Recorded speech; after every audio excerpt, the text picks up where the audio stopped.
భద్రాద్రి జిల్లా పాల్వంచలో KTPS cooling టవర్లు కూల్చివేశారు అధికారులు. సెకండ్ల వ్యవధిలోనే 8 టవర్లని నేలమట్టం చేశారు. అయితే ఇంప్లోజన్ టెక్నాలజీ ఉపయోగించినట్టు తెలుస్తోంది. అయితే 1965 నుంచి 78వ సంవత్సరంలో జపాన్ టెక్నాలజీతో ఈ కేటీపీఎస్ O&M కర్మాగార నిర్మాణం చేపట్టారు. అంటే అక్కడ జరిగేటువంటి థర్మల్ పవర్ స్టేషన్లో జరిగిన విద్యుత్ ఉత్పత్తికి ఆ కూలింగ్ టవర్స్గా చెప్పబడతాయి. ఇవి అక్కడ ఆ మెషిన్ వర్క్ మొత్తానికి కూడా కూలింగ్ టవర్స్గా వీటిని ఉపయోగిస్తూ ఉంటారు. అయితే 6 దశాబ్దాల పాటు 720 మెగావాట్ల విద్యుత్ వెల్లును అందించాయి ఈ టవర్లు.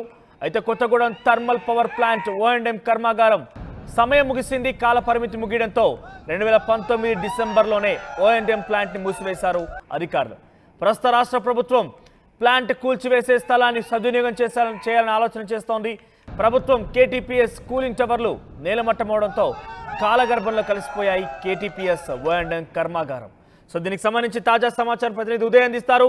ఎస్ ఉదయ్, సో ఈ కూలింగ్ టవర్లు సుమారుగా 6 దశాబ్దాల పాటుగా వినియోగంలో ఉన్నాయి. 6 దశాబ్దాల పాటుగా సేవలు అందించాయి. సో ప్రస్తుతం వీటిని కూల్చేశారు అధికారులు. సో తదుపరి కార్యాచరణ ఏ రకంగా ఉండబోతుంది? ఎటువంటి టెక్నాలజీని ఈ కూల్చివేత కోసం ఉపయోగించారు?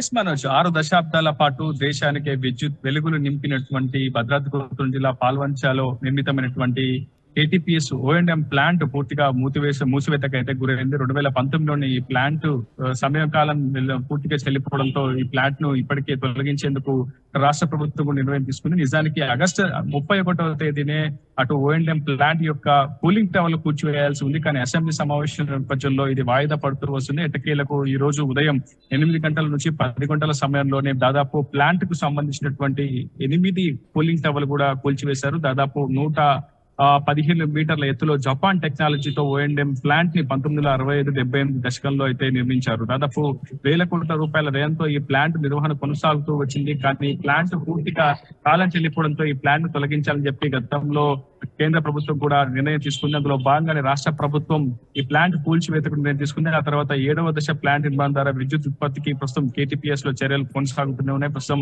దాదాపు 100 మెగావాట్ల విద్యుత్ ఇంకా కేటీపీఎస్ లో కొనసాగుతున్నది. ఉత్పత్తి కూడా జరుగుతున్నది. ఏదేమైనప్పటికీ O&M ప్లాంట్ లో కూలింగ్ టవర్లు చాలా మొదటి నుంచి కూడా ఆసక్తికరంగా కనిపించేవి. దాదాపు 115 మీటర్ల ఎత్తులో పాల్వంచ పారిశ్రామిక కేంద్రానికి నలుగు దిక్కులా కూడా ఖచ్చితంగా కూలింగ్ టవర్లు ఒక మంచి సుందరమైనటువంటి దృశ్యంగా కలిసి వచ్చేది. రాత్రి అయితే చాలు కేటీపీఎస్ లో కూలింగ్ టవర్ల విద్యుత్ కాంతులతో ద్విగుణీకృతమైనటువంటి సందర్భం కనిపించేది. కానీ ప్రస్తుతం 6 దశాబ్దాల పాటు అటు O&M కర్మాగారంలో సేవలు అందించినటువంటి కూలింగ్ టవర్లను ఈ రోజు ఇంప్లోజన్ టెక్నాలజీ ద్వారా జైపూర్ కు చెందినటువంటి ఎక్స్క్యూట్ కంపెనీ కూల్చివేసింది. HR కమర్షియల్ తో పాటు ఎక్స్క్యూట్ కంపెనీ ఈ టెండర్ ను దక్కించుకున్నాయి. అందులో భాగంగానే ఈ రోజు ఉదయం 8 గంటల నుంచి 10 గంటల సమయంలో దాదాపు 8 కూలింగ్ టవర్లను భారీ మొత్తంలో ఉన్నటువంటి కూలింగ్ టవర్లను పేలుడు పదార్థాల ద్వారా మొత్తంగా నేలమట్టం అయితే చేశారు. ఇందులో విజయవంతమయ్యారు జెన్కో అధికారులతో పాటు ఎక్స్క్యూట్ కంపెనీ అధికారులు. ఏదేమైనప్పటికీ కేటీపీఎస్ O&M కర్మాగార స్థలాన్ని అంతా కూడా మళ్ళీ తిరిగి సద్వినియోగం చేసుకునేందుకు అక్కడ లేదంటే సోలార్ పవర్ ప్లాంట్ ఏర్పాటు చేసుకోవాలన్న కొన్ని ప్రతిపాదనలు ఇప్పటికే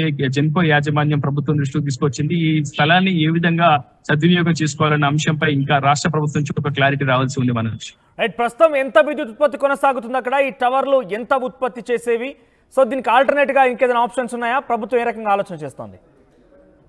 2019లోనే కేటీపీఎస్ లోని O&M మిషన్ ప్లాంట్ లో పూర్తిగా 720 మెగావాట్ల విద్యుత్ ఉత్పత్తి చేసేవారు. దాదాపు ABC ఈ 3 స్టేషన్లలో దాదాపు 720 మెగావాట్ల విద్యుత్కు సంబంధించినటువంటి చిమ్నీలు కావచ్చు, కూలింగ్ టవర్లు కావచ్చు, పవర్ ప్లాంట్ నిర్మాణం జరిగింది. పూర్తిగా బొగ్గు ఆధారంగానే ఇక్కడ విద్యుత్ ఉత్పత్తి కొనసాగుతుంది. 2019లో ఈ ప్లాంట్ మూసివేయడంతో ఆ తర్వాత ప్రభుత్వం అక్కడ నూతనమైనటువంటి కేటీపీఎస్ 7వ దశ స్టేజ్ ని నిర్మితం చేసేది. ఇప్పటికీ అక్కడ విద్యుత్ ఉత్పత్తి జరుగుతూనే ఉంది. ఈ స్థలాన్ని ఏ విధంగా సద్వినియోగం చేసుకోవాలన్న అంశంపై ప్రస్తుతం ప్రభుత్వంతో పాటు జెన్కో యాజమాన్యం పునరాలోచన చేస్తోంది.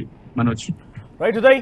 సో మొత్తం మీద కేటీపీఎస్ లోని సుమారుగా 6 దశాబ్దాల పాటుగా సేవలు అందించినటువంటి కూలింగ్ టవర్స్ ని 8 టవర్లని ఒక సెకండ్లోనే అక్కడ కూల్చివేయడం జరిగింది. ఇంప్లోజన్ టెక్నాలజీని ఉపయోగించి టవర్ను కూల్చివేశారు. 1968-72 సంవత్సరంలో పూర్తి స్థాయిలో ఈ జపాన్ టెక్నాలజీని ఉపయోగించి కూలింగ్ టవర్ నిర్మాణం జరిగింది.